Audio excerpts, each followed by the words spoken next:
The weathered slab tombstones of Third Creek Presbyterian Cemetery in Cleveland, North Carolina, demarcate what is often the last physical reminder that those who once walked the grassy fields of North Carolina were ever here at all.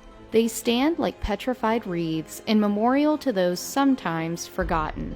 Planted amidst these headstones is a red brick tomb and a placard that reads, "In memory of Peter Stewart Neys, a native of France and soldier of the French Revolution under Napoleon Bonaparte, who departed this life November 15, 1846, aged 77 years. Graves such as these are not unusual. After all, North Carolina brims with the smoke of battles long past, fought both on our shores and those beyond. But this red brick grave commemorating a soldier, although seemingly innocuous, is enshrouded in a mystery 200 years in the making. It might just be the final resting place of a famous French marshal. His name was Peter Stewart Neys, or as he insisted, Michel Neys. Michel Neys was born in France in 1769. Although his family held no clout or noble status, Neys was a tenacious individual.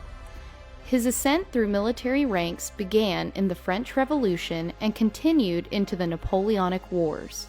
Through his performance on the battlefield and support of Napoleon Bonaparte, Neys became a Marshal of France, a position awarded to a select few. During his military career, his roster of titles expanded, with Duke of Elchingen and Prince of Moscow added along the way. The many accolades and titles awarded to Neys suggested that his career and life could only go upward. However, as history has shown us, all good things come to an end, and sometimes the end is tumultuous. When King Louis XVIII was crowned in 1814, Michel Neys swore his loyalty to the throne. The extent to which Neys actually supported the king is hard to say. It is evident, though, that his support of Napoleon never truly wavered. A year later, in 1815, when Napoleon made another play for control of France, Neys played both sides. On the surface, he promised the king to stop Napoleon's campaign. In actuality, however, Neys rejoined Napoleon and fought at his side once more. He paid the ultimate price for his duplicity. Michel Neys' activities may have earned him Napoleon's favor, but his military career also culminated in his execution. In December of 1815, Michel Neys faced death for the crime of high treason. Neys was escorted to the Luxembourg Gardens, where he was killed by firing squad. This seemingly drew Neys' prolific life to a dramatic end. After all, who could survive execution? Who could fake their death in the presence of an audience? If the second-hand accounts are anything to go by, Neys pulled a very convincing sleight of hand. In a 1908 manuscript called Reminiscences of Peter Stewart Neys, the Great Marshal of France, James Henry Foote wrote of the one-year period between 1837 to 1838 in which Neys was his teacher. Included in these documents is a possible explanation for Neys' seemingly miraculous survival. The soldiers and attending physicians who were present at his execution happened to be his friends. Foote's manuscript states that Neys was told to fall down immediately upon hearing fire. He allegedly did as instructed.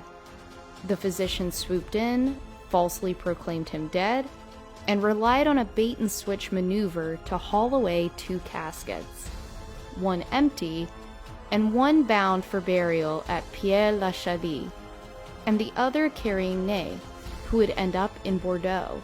Foote's narrative doesn't end in Bordeaux. He goes on to claim that in 1816, Neys arrived in Charleston, South Carolina, 1 month following his public execution. It was there and then that Peter Stewart Neys was born into existence.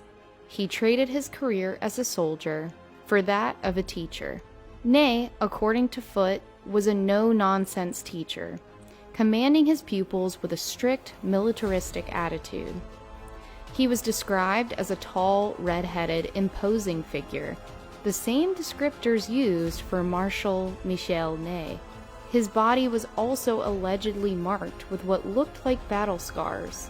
Coincidentally, Michel Ney was injured in the same places after battles in Thiene and Mayence. But if these injuries weren't enough evidence for Foote and his classmates, Ney's finesse with fencing certainly gave them pause. Marshal Michel Ney was a master with the short broadsword, and so too, it seemed, was their teacher. The final piece of evidence in Foote's writing mentions an incident that happened in the final moments of Ney's life.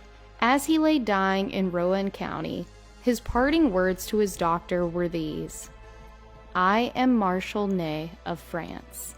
To this day, scholars and history buffs mull over whether or not Peter Stewart Ney was a French soldier in disguise.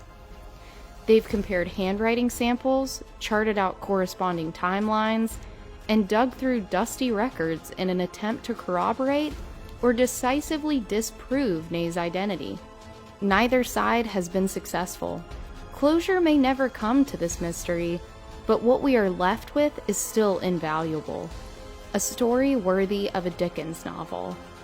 The red brick grave that stands in rural North Carolina holds the remains of an enigmatic life, one whose legacy will forever endure as we retell his tale.